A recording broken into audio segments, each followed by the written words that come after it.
All right, so back again, this time to talk about Kelly Oliver's Witnessing, Beyond Recognition.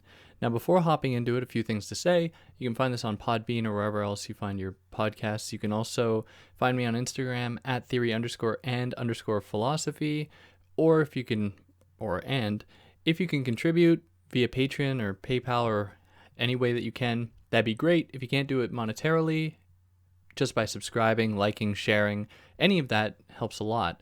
Now, I will say I'd like to thank some of the people that have been very helpful. Nicholas, Matt, Sebastian, John, Boz, James, and Ashley, who have all been really instrumental in helping me keep this going, at least at the consistency I have been doing it. Now, without further ado, let's hop right into this here. So, Kelly Oliver's Witnessing Beyond Recognition. So this book, like so many, starts with an introduction titled Beyond Recognition. So here she begins by presenting the work of Dory Lobb, who is a kind of a psychoanalytic historian, who at one point in his career was tasked with, working on the video archive for Holocaust testimonies at Yale. So he was among other historians looking at various testimonies about people who suffered through the Holocaust. And in this process, he recounts time when a woman who testified about an explosion that had occurred at a Nazi prison camp at Auschwitz specifically, because of a Jewish revolt, because of Jewish people fighting back, she described how on one of the buildings, 4 chimneys exploded. Now, historically, that was incorrect. She was wrong. Factually, only 1 chimney exploded. Now, for this little group of people, of which Dory Lobb was one of the participants or one of the people compiling this footage, among those people, the historians believed that then this woman's testimony was invalid, that it should be discounted because it was factually incorrect. Her eyewitness testimony was wrong, and therefore it should be discounted. Now, this didn't sit right for Dory Lobb and other psychoanalysts who were participating in this, because for them, what they saw in this woman was a recognition of something else going on. That is, because this woman didn't give what might be, a factually consistent or factually faithful testimony, does not mean that it was not demonstrating something else. And for Dory Lobb, the exaggerated testimony, that is, the testimony that described 4 chimneys exploding instead of 1, demonstrates for Lobb a survival strategy on the part of the Jewish people that saw any opportunity they could to bring themselves out of what historically might be one of the worst situations ever. And this was done, for the psychoanalysts, through this act of kind of exaggerating the facts, because there was some empowerment associated with that, because suddenly the Jewish people weren't as susceptible to the whims of the Nazi prison guards. They demonstrated some power, some capacity to challenge authority. So for the psychoanalysts then, empirical facts, the things that actually happened, are not quite as interesting. That is, again, this is just for the psychoanalysts, not quite as interesting as what goes unseen. The kind of psychological impulses behind this woman's desire to, share this testimony, even though it was incorrect, or to share this kind of testimony. And this is for Kelly Oliver, the author here. This is an example of that which goes beyond recognition. That which goes beyond simply the material. Simply things that we see out in the world, that we engage with, that, we can all be said to agree upon. It's about looking at what happens underneath the skin, especially considering it in a psychoanalytic way, what goes on in the psyche, what motivates people to think about these things in certain ways. Now, this presents a tension among historians who are so used to looking at the world through a certain lens, that is, through a very, empirical one here that Oliver is describing. They're so used to that Kelly Oliver asks, is it really possible for the psychoanalyst, for the historian to see something new? If they are always going to be looking at it through the same lens, how is that lens, infecting the way that they see the world? And that forecloses a certain possibility for Oliver. And this is a possibility that is afforded by, in this case, the psychoanalysts who look beyond simply what we see, beyond recognition, into the very processes of recognizing oneself. At least this is what the historian tries to maintain on the surface, where Kelly Oliver recognizes that that's actually quite impossible for there to be a kind of pure echo chamber or feedback loop between the historian and the world that they are observing. That is because the only way that people, at least for Oliver, develop the capacity to see is by having seen things that they don't understand. So there is embedded within any kind of gaze, within any process of seeing, the capacity to recognize the unknown. And that's something that Oliver contends the historian is trying to suppress, right? Because everything comes down to historical facts. And if we can unearth these facts, we can have a better kind of sketch of how history moved, let alone, all the people that engaged in it, all of the kind of subtle motivations that don't lend themselves to a kind of easy identification. What happens to all of that? And that is where the psychoanalyst steps in as just one example, to look at the underwriting things that we don't see just with our eyes. So what are some of the possible consequences of this? Well, if the historian looks at the world through their own lens, then anything that doesn't abide by that lens, that anything that doesn't comply to that gaze, the case of the Jewish woman at the beginning here, for example, how her testimony was going to be completely thrown out because it was factually incorrect. Anything that doesn't abide by that gaze or fit it is then treated with a certain degree of hostility and antagonism. Now those are the stakes for Oliver. She recognizes that this desire to maintain a kind of status quo kind of births an othering that necessarily leads to hostility. And this kind of move might be said to portend, that is, come before, or it might follow this.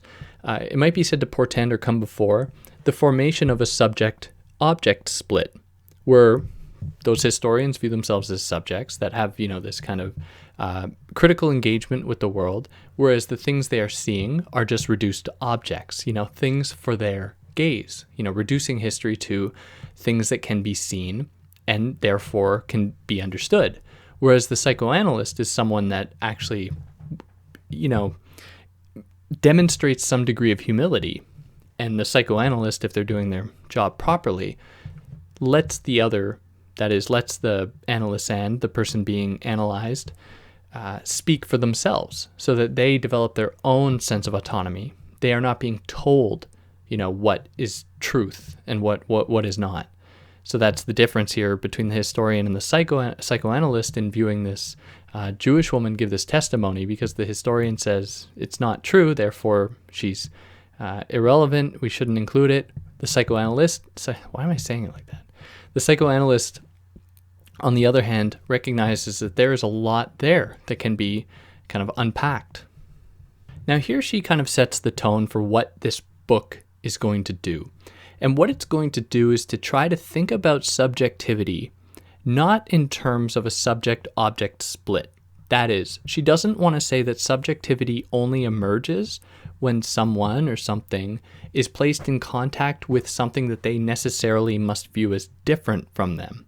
So, some of the thinkers that she takes aim at here, that she kind of mentions right at the beginning, are Judith Butler, Charles Taylor, Axel Honneth, and then throughout the book, she takes aim at Merleau-Ponty to some extent, Lacan, among a few others. And she believes that many of these approaches, what she puts under the category of critical theory, which is a little bit of a misnomer, but I won't get into that. I will. Critical theory is really restricted to, in some sense, the Frankfurt School. Like, they are who is doing critical theory. Judith Butler isn't really a critical theorist. She's a post-structuralist, feminist. But anyways, that's beside the point. Kelly Oliver believes that these thinkers, in their effort to kind of deconstruct the Enlightenment subject, that is the subject that is, they are the center of the universe, they, are comprised of all possibility. These thinkers come along and say, no, your subjectivity is predicated on in many ways, very colonial acts of othering others, so that you can then claim yourself to be a subject.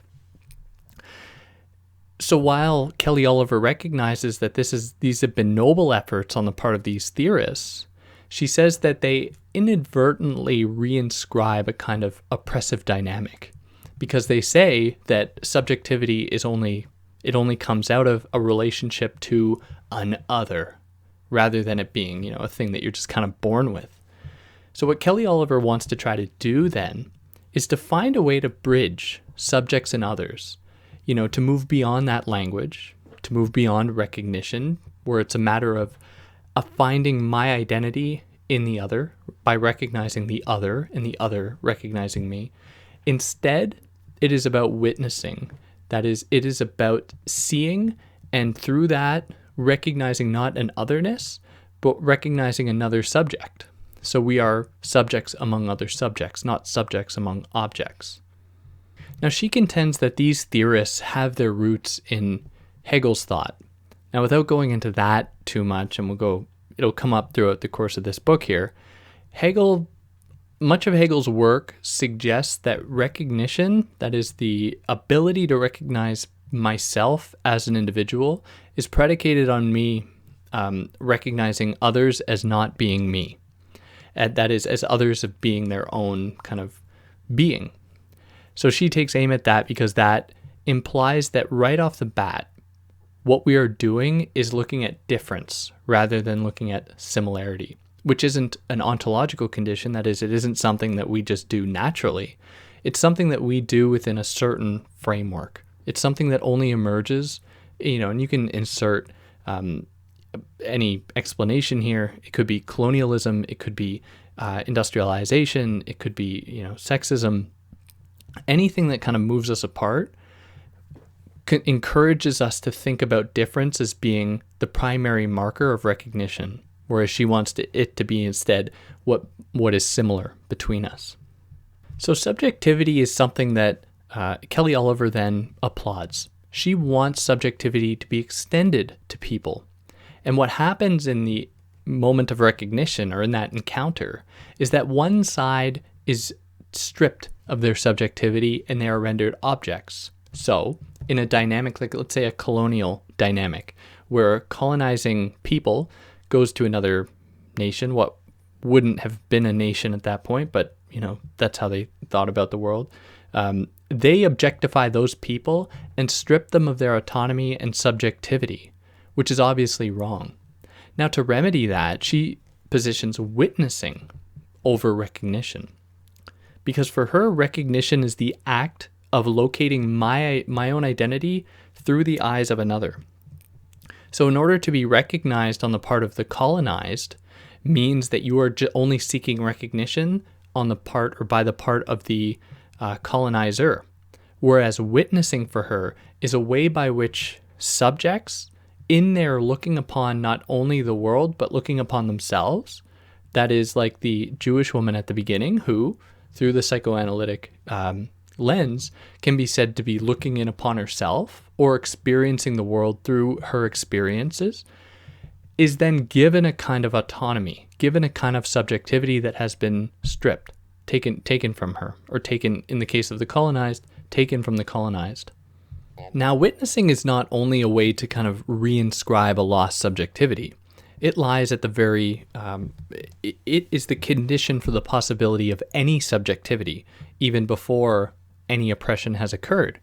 And that is because witnessing is both, as I said, a witnessing of the outside, but a witnessing of oneself as well, what she calls the inner self. So rather than subjectivity emerging through a kind of antagonism, as we might see in like Hegel or these other theorists that I've already kind of briefly introduced, she says that subjectivity comes about when you have a healthy engagement with yourself and with the world. Now, another kind of supplement that she adds to this, she takes from Freud, hence the psychoanalytic commitment here. Freud's notion of working through. Where working through is whatever we might find threatening in relation to otherness and difference. So what we might at first glance recognize as a kind of antagonistic pole, that is a kind of possible other to us that we perceive as being hostile, is a thought that we must suppress and we must challenge by working through it and asking, why is it that I view this other? And this could be an other that is marked by race or gender or class, and it might not even be marked by any of these things, but it could just be the condition of seeing something other than yourself. Why is it that we immediately assume that this other is an other that doesn't share anything with me? Now, some might want to think that vision, because vision lies at the core of what witnessing or recognition are, vision is the culprit, because vision implies that I am separate from anything that I see. And anything that I see between myself and anything that I see is a kind of chasm or abyss of empty space. So she troubles that, she problematizes that a little bit by saying that this empty space is not actually empty. In her words, it's full of air, light, and the circulation of various forms of electrical, thermal, mechanical, and chemical energies that sustain us and connect us to each other and the world. So between myself and an other is not empty space, and this empty space is kind of traversed through by vision. No, there are many media that exist between myself and another, and we are both engaging with these media, and these media are what connects us. And instead of it being viewed as a kind of empty void between us, it is instead a very lively space in which we are both thriving.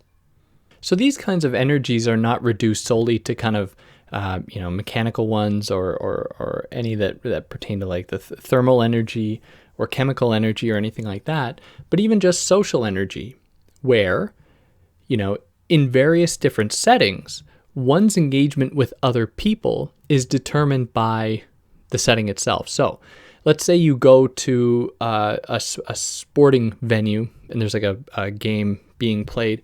You feel a sense of connection with your fellow, sport people, fellow fans, and you form a kind of identity around that. Now, if you encountered these same people on the street, you would not at any point have that same desire to connect with these people. So she says that there's a kind of context, that is the social energy, can actually determine the way we engage with one another. So it is by virtue of that she asks, hey, the assumption that we, are necessarily antagonistic might have less to do with a kind of truth of our humanity, and instead might be determined by a specific kind of contextual framework, where we might be brought up in a setting, given the position I'm writing from, talking from like a North American, highly individualistic context, and it might be that setting, that context, that actually fosters this idea. And it's not like a quote-unquote truth of human interaction. So bringing us back here to this Jewish woman who gives this testimony, and keeping in mind what I just said about context, Kelly Oliver writes this: in order to evaluate her testimony as an eyewitness, it is crucial to consider her socio-historical subject position, and not just the accuracy of her testimony. So these contexts are what kind of set the stage for subjectivity, because we attain our sense of self in these contexts, in these settings, that put us in a position of responsibility to others. We are responsible for others. Now, the kind of individualistic dream of like total separation has never really been realized. I mean, the capitalist system that claims to foster this doesn't do it en masse. It relies upon various social programs. I mean, just the fact that we have stoplights at street corners or at intersections demonstrates that we are always working together to some extent. So there are these kind of underwriting tensions that I guess subtend our interactions with one another. So because we all work together, she says that there is a responsibility for responsibility. Now, what does that mean? She it's a little play on words. She says, we are responsible to be response able, that we are able to respond. Now, in addition to that, we are also responsible to be addressable. That is, we can be addressed by an other. So that puts us in an ethical situation, a kind of ethical dynamic between myself and others around me, other subjects, because it is not that any one person should experience something on their own. Instead, they should be, others should be willing to come to their aid, to be able to listen, to be, to make the person heard, not to feel like they're heard, but to actually be heard. And then that person too is in a position to reciprocate, where if the person being addressed is then able to give a response that recognizes the humanity, the kind of subjectivity of that first person.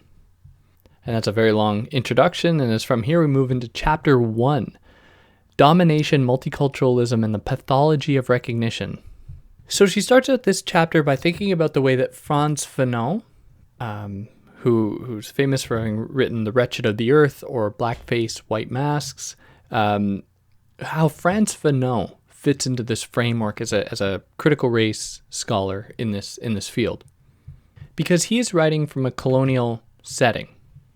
That is, he was writing from the French colony from Martinique, and he was a doctor trained in psychiatry.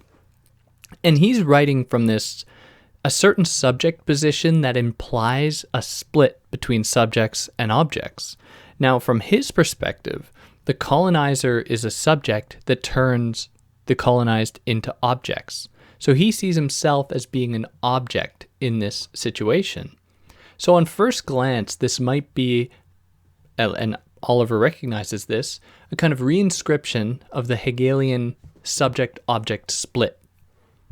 But what Fanon does, at least for Oliver, is actually take aim at this whole process and to look at the way that recognition is in itself oppressive. Where what happens, according to Fanon, and that Oliver picks up on, is that when a group of people are objectified on the basis of their skin color, they become, in their mind, their skin color. They don't look upon themselves as subjects with any kind of like psychological depth. They are only their skin color. And for oppressed people, in Oliver's words, it is the dehumanization that motivates the struggle for recognition. So when you are dehumanized, you seek recognition in the very people that have wronged you, that have objectified you, because they are, in a sense, they wield a great deal of power. And so any effort to realize a kind of identity in those people, in this case the colonizers, is to reinscribe their authority and to reinscribe the efficacy, that is the potential or the usefulness of the subject-object split, or how well it works. So quite simply, the remedy would be if people, that is oppressed people, were to recognize their subjectivity in themselves and not hope it conferred upon them by an exterior other, that is, in this case, the colonizer. Now, it's important to note here that might be easier said than done, right? Like, how do people who only know oppression, undo that? And of course, this is something that we keep in the back of our minds when reading these kinds of texts. But that's kind of, whatever. So another person that Oliver positions here is Jacques Lacan. So Lacan is famous for his ideas about, the mirror stage, where for Lacan, our entering into subjectivity occurs at a pretty young age when we stand in front of a mirror and we see that, we are autonomous from our parent, our mother, specifically.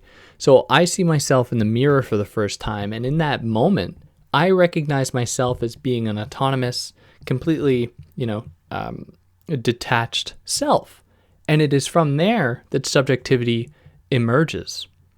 So Oliver says that Fanon's work troubles this, because what we see here is the suggestion that subjectivity always already happens to everyone. It is just a natural condition of life.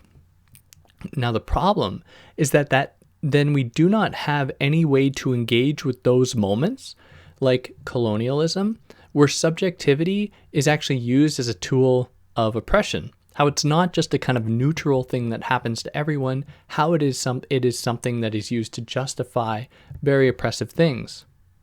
So with Black people, what we see instead is what is called a reverse mirror stage. So instead of in the mirror stage, the child attains a sense of their own identity, the reverse mirror stage, the child or the oppressed or the colonized or whatever attains their identity not in themselves, but in the other, where the other gives them this identity. The other bestows upon them an identity, which is a very oppressive encounter. It's a very oppressive dynamic. So that we can really understand this from the title of one of Fanon's books I already mentioned, Black Skin, White Mask, where, for Fanon, Black people are compelled to act a certain way, to be a certain way in order to be approved by the white colonizers. So this is one of the tensions of psychoanalysis itself, because in psychoanalysis, things like rejection, exclusion, projection, lack are naturalized. They're seen as something that affect all of us. And especially in like Lacan, where we are, by virtue of our position within language, we cannot actually experience things without them being mediated through language. So we always experience a kind of lack, because language doesn't actually satisfy those kinds of cravings in my very, very limited understanding of Lacan. So it would seem as though Fanon wouldn't be able to make much use of psychoanalysis. But as it turns out, he does. He makes great use of it. But in Oliver's words, he does it, or his hope is that by reflecting back the white mirror of double alienation with his own progressive mirror, he can begin the process of disalienation.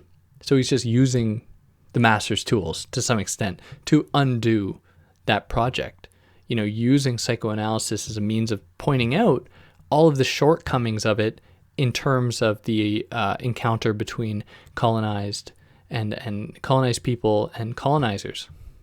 Now, at the end of this chapter, she presents very quickly another split between the kind of Lacanian Hegelian framework of antagonism, that is recognition in the other, that implies a kind of hostility, with what Fanon is doing, where she says that the former, that is the antagonistic side, are working on a level of desire, whereas for Fanon, what he's interested in is in love and affect, because for love's affective dimension opposes desire's reason, or the kind of logical impulses behind desire.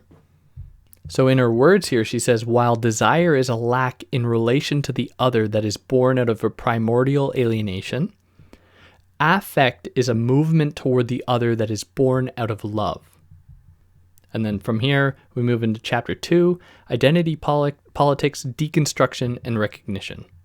So she begins this chapter with Nancy Fraser's idea about affirmative versus transformative politics, where affirmative politics seek to ameliorate a kind of problem or tension that is plaguing, society, whereas a transformative politics tries to completely overhaul an entire system. So it'd be like the liberal solution versus, really a Marxist solution, where the liberal wants to just, add women to corporate positions, and then equality will have been reached. Whereas this is only a problem that's going to keep the system going. Now, it's a little bit unclear to me how Oliver perceives of this, because she says she likes Fraser. She says that this distinction is important, but she says that this distinction, because it works in this kind of binary way, does risk reinscribing a certain kind of a logic of a political action, one that privileges one over the other. That is transformative over affirmative. So Oliver isn't saying we should be affirmative, political people. We should be transformative, but she questions how much of this binary actually works to reinscribe the system, where we are able to say, hey, look, we are on the right side of things and you over there are doing it wrong, which for Oliver just reinscribes another subject-object split. So she says that we must remedy this with deconstruction, hence the title. Which, spoiler alert, she doesn't actually do. And it's one of the frustrating things is that she kind of teases it, like she's going to do it, but then kind of defers it to the next chapter and never does it there either. So I'm going to say what I think she would have wanted to say to some extent, because deconstruction is a very tricky idea, and I'm by no means an expert in it, but deconstruction implies not the act of undoing something, like deconstructing a house, for example. Deconstruction is the process, or it's the way by which we recognize that either side of a binary doesn't exist on its own, but is actually constitutive of the other side. And it constitutes the other side. So take hot and cold, a pretty, easy binary to grasp, hot and cold.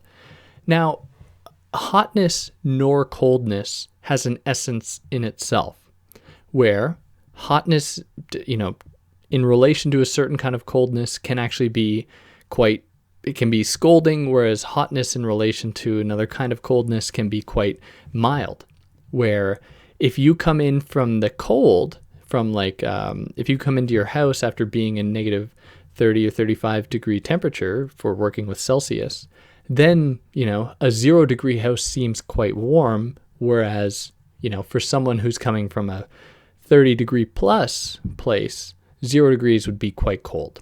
So it's all kind of relative in that way. Now, deconstruction does that, but it almost takes it to another level. And it says that embedded within each are various components of the other, where it's not only a relative thing, but in fact, we rely upon the other in order to give a kind of identity to either. So another way to understand it, and this for me is probably the best example put forward by Eve Sedgwick in the Epistemology of the Closet, when she talks about how the binary between heterosexuality and homosexuality implies that heterosexuality is entirely dependent upon the existence of homosexuality for it to attain its kind of privileged status. So going back to the work of kind of Jacques Derrida, who is absolutely instrumental in forming this, the binary always implies a kind of hierarchy, right? It implies this privileging of one side over the other. Now, whether or not that's totally the case, who knows? But we can say for sure that the binary it's a construct. It doesn't exist like in nature, but it's something that we have created. And because of that, we can find various faults with it or extensions of our own faults within it. Okay, anyways. So that is not what she says, but that is what, one way we can undo this binary that I think she was alluding to. Now, instead, she looks at the work of two feminist and, critical race scholars, Maria Lugones and Iris Young. So Oliver identifies that in Lugones' work, she advocates for a kind of identity politics that marks a person, essentially reducing the racist encounter as one of difference. So she advocates for a kind of playfulness and transformation through what she calls world traveling that oppressors try to foreclose. So she's speaking from the context of a Latina woman who recognizes, and this is coming kind of out of the work of Gloria and Zaldúa, in that in being a kind of Latina American woman, you exist between two worlds. You are negotiating both an American identity and your Latina identity, and that represents a kind of tension, that an existing in between that I guess to some extent opens you up to certain possibilities, and that those are possibilities that should be fostered through playfulness, through care of others, through world traveling between different kind of cultural settings in order to expand your horizons, to just use a kind of common moniker. Now, Oliver challenges this by saying that world traveling and playfulness are actually, in many cases, luxuries only afforded to the dominant group. Additionally, though, the very idea of world traveling implies borders as kind of fixed lines. By saying that I'm going to travel to this place over here implies it reinscribes the existence of that place as being separate from this other place, or the place from which you are emanating from or coming from, which is just a subtle reinscription of the idea of borders. So that what that does is it reinscribes difference, whereas Oliver wants to see what binds us instead of what separates us. Now, like Lugones, the work of Iris Young is an effort to break down assumptions about fixity not like Lugones. Instead, Iris Young tries to break down ideas of fixity and identity politics and identity more generally, but it falls kind of short for Oliver because it simply reinscribes the same kinds of difference, where for Oliver, Young's notion of difference ultimately leaves social hierarchies intact. Now, here's another longer quote that Oliver's characterization of the two, where she says that with Lugones, we have two people separated by the abyss between worlds that can be crossed through an identification through an identification. Whereas with Young, we have two people separated by the abyss between differences that cannot be crossed through identification, but only through language. Now, to return to the idea presented at the beginning of the chapter, that is the split between affirmative and transformative politics, Oliver says that these two thinkers, Lugones and Young, belong to the realm of affirmative politics, and that they aren't proposing these grand solutions, nor are they actually getting at the core of these binary assumptions. They are just proposing what seem to be almost individualistic strategies to challenge oppression. And now she's going to consider Judith Butler's work in terms of this reinscribing these kinds of splits, with Chapter 3, Identity as Subordination, Abjection, and Exclusion. So for Butler, subjectivity is not something to applaud. Subjectivity emerges in response to a certain kind of oppressive system, that is one that, in the Foucauldian sense, produces us as subjects. Where, in her words, the foundation of subjectivity is oppression and abuse, whereas and Oliver does not like that. Oliver thinks that subjectivity is something that is actually quite fruitful. It's something that comes out of love and care. It's not something that just happens to us when we have been beaten down to nothing. When we are beaten down to nothing, in Oliver's words, we become objects. So when Butler says that subjectivity is something that happens to all of us in relation to this oppressive system, she is dodging the possibility that some people experience this differently than others. So this oppressive mechanism operates on different bodies than it does others. So in the United States, like obviously black female bodies are acted upon in oppressive, traumatic ways by the state way more than white bodies. But that is something we ignore if we just say that, oh, well, we are all oppressed by this system. We are all affected by it. So the task then for Butler is to do away with this entire process of subjectivity, to instead look at, to wrest us from that. Whereas Oliver wants to say, no, subjectivity is what gives us potential as witnesses, to be able to look at myself, to look at the world, and to then have a kind of ethical engagement with others whom I have recognized and have recognized me. So this is why in Butler's work, resistance is often reduced to like these almost haphazard moments, like performativity, where Butler says that performativity, like in drag, is something that challenges the system. But Oliver says, can we really say that? Because it seems like this challenge to the system is just happening by chance. Like you're just totally leaving this up to chance because it might not actually challenge the system. And if we are just existing kind of on the surface in that way, like as though our bodies are what are going to oppose the system, then we are ignoring our responsibility to others, our responsibility to ourselves, and our kind of interpretation and analysis of the situation in which we exist. And here that propels us into chapter 4, where I'll actually be joined by someone to help me explain this. So here we go. All right, so now I'm joined by Helene to help me talk through this chapter. And I don't know if you want to say anything about yourself. No? Nothing? No, I'm good. Well, anyways. All right, so this chapter, chapter 4, the necessity and impossibility of witnessing. So what's going on here? So in this chapter, Kelly Oliver is really looking at what witnessing means and the sort of paradox that is the necessity of witness, of being a witness, of testimony when it comes to trauma and oppression, but also the impossibility of articulating that. Why? Why is it impossible? Well, Oliver uses some of Lobb and Feldman's work here to talk about how trauma and oppression,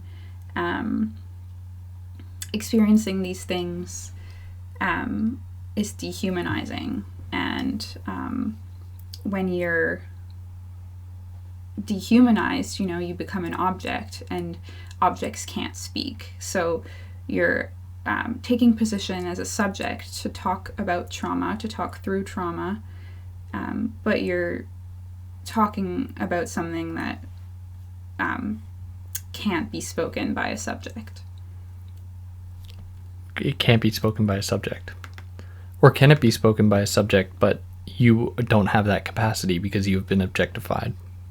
Right, so you would be an object. Right, you're an object, so you don't have that. So so you can't be a human. You can't express dehumanization when you're in when you're in this position as a subject. It goes beyond language. All right, yeah. So how then does the inner witness or the inner self figure into this? So the inner witness is a term, again, from Dory Lobb. And this is sort of, she talks about it as being necessary for having a sense of oneself as a subject.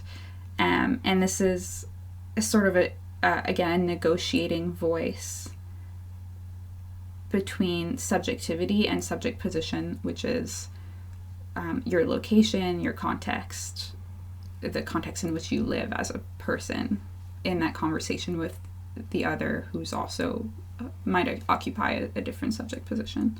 Right. So having kind of recognized that there's a necessary interaction not only with yourself, between yourself and your inner self, but also between yourself and others, how do subjects, if they've been objectified, have their subjectivity return? So for Dory Lobb, for Feldman, and for Kelly Oliver here, really the importance of subjectivity and responsibility lies in witnessing, and that is bearing witness rather than what she calls the eyewitness testimony. So you've probably talked about the example of the chimneys. Yep. So that's a really good example of what sort of witnessing means and the importance of witnessing. And she sort of expands on that here because this sort of highlights the responsibility of the listener to go beyond just what they see, and in order to learn and listen to the other's experience. So you might not have experienced the oppression or the trauma that the person is testifying about, but it's sort of saying, like, even though I haven't lived this, I acknowledge that it happens and that it happened to you. Mm-hmm. Yeah, so there's a responsibility on the part of the person you're addressing to not only be there, but to recognize what had happened to you. Now, if we think about this in terms of like colonizers and colonized, does not the responsibility of the colonizer, if they want to atone for their sins in that rough language, then is that enough to just acknowledge what happened to the other person? Yeah, I don't think there's any sort of atoning. I think that if I can turn more specifically to the examples Oliver uses in the chapter, she talks about Black women's testimony. I think that's in this chapter. Mm-hmm. And how Black women's testimonies are always on trial. And so I think that's sort of a good example of when people aren't bearing witness. What do you mean by on trial? So she talks about how, she says here, when Black women's discourse is continually put on trial, it forces Black women into the paradoxical situation of both insisting on their legitimacy and the truth of their experience and doubting that their experience is legitimate or real. So, Black women are often disbelieved when they talk about what they're experiencing. We can think about intersectionality and Black women talking about experiencing racist sexism or sexist racism, and white women saying, like, well, I don't experience that, so what you're experiencing isn't real, or Black men saying, I don't experience that, so what you're experiencing isn't real. And so, yeah, I mean, this where you're bearing witness is where you're going beyond what you can't experience or see, right? And really paying attention to what's going on. And I think Oliver brings up a good point when she also talks about the doubting your own experience, the legitimacy of your own experience. And in my work, I think about sexual assault, and so you can think about like how rape culture would affect a survivor of sexual assault and how they might even come to disbelieve their own experience or the legitimacy of their experience by like blaming themselves for what happened to them, for example. Yeah. And in order for any kind of fruitful encounter to be had, there has to be on the part of the oppressor, which is a pretty simple way to designate this person, but let's call them the oppressor, a recognition on their part of the reality of the other person's experience, even if it doesn't easily lend itself to a kind of empirical truth or a kind of historical fact, like with the Jewish woman at the beginning, who, in testifying that 4 chimneys exploded, was in contrast with the historical account. But that doesn't mean that there wasn't a kind of truth to that experience on the part of the Jewish people who were challenging, the guards at Auschwitz. Yeah, absolutely. And I think if we want to think about like more examples of this kind of thing, you can think about microaggressions get talked about a lot these days, and sort of people of color, for example, testifying to feeling, to experiencing microaggressions constantly every day, in ways that like white people might not see or even like consciously realize that they're doing it. So, for example, white folks taking up all of the sidewalk and not moving out of the way ever for Black folks. Or I think about Helene Bigras, I might be butchering her last name, but her writing about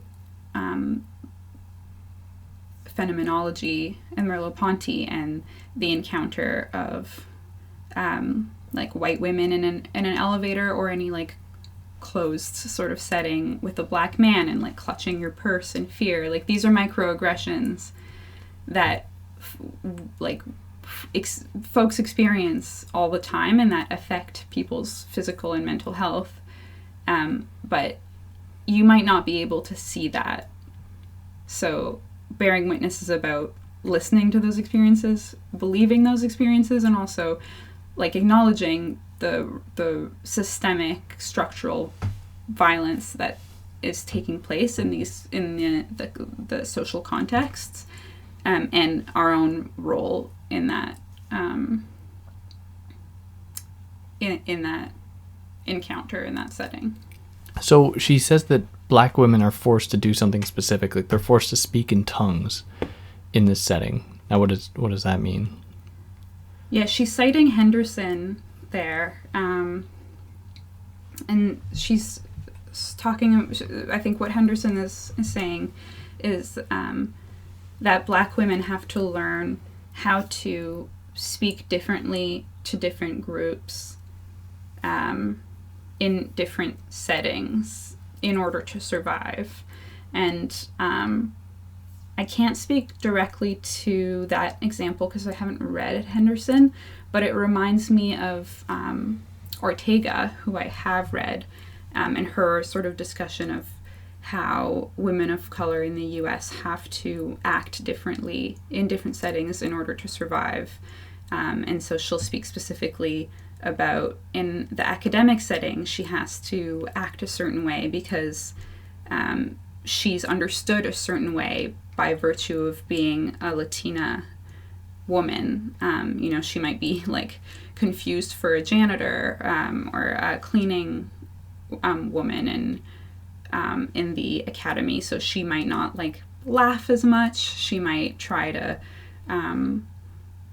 like look a certain way. Like she has to think about how to be in different places all the time.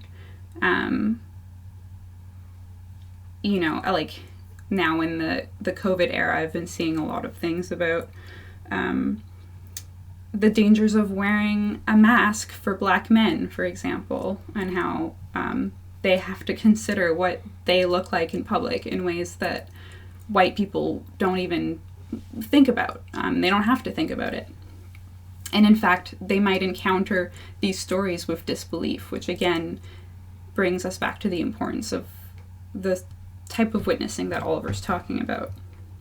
Yeah, that's a really good example to kind of, to hit the point home, especially the contextual nature of these kinds of interactions, how things in different contexts, you can't act the same way in every context.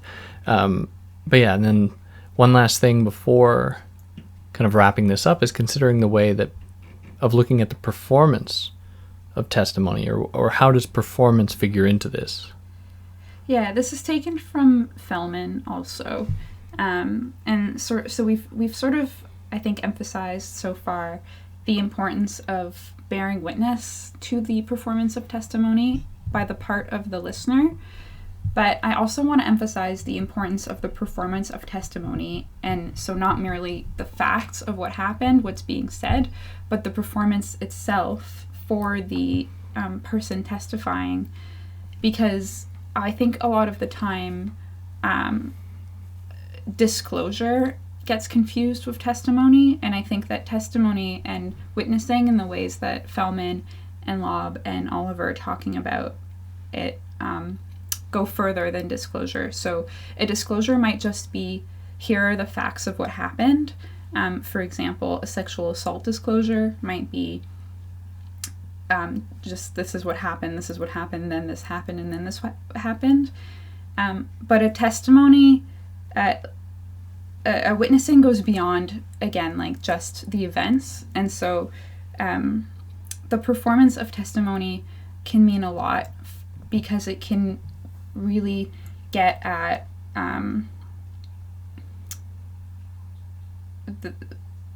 talking about the silencing of what happened, the oppression at the root of what happened, the violence at the root of what happened, that goes beyond the facts themselves.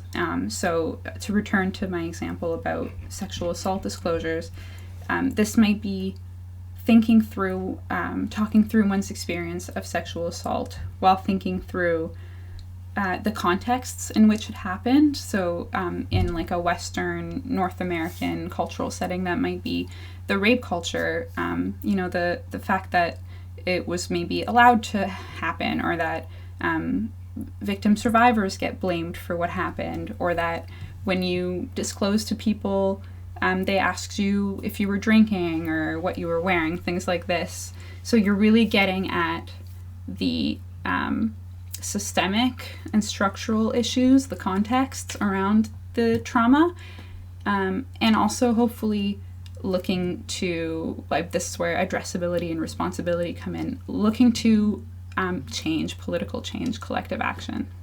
Yeah, beyond just, changing individual circumstances or situations. Right. Yeah. Anything else? I think that's all. All right. Well, that'll also wrap up this episode. So for anyone that listened, thanks a lot. If there's anything that I or Helene said that, you want to add something to, or that you feel like you should correct, then please feel free to. Please like and share and subscribe if you can. That would be greatly appreciated. But then otherwise, take care. Thanks.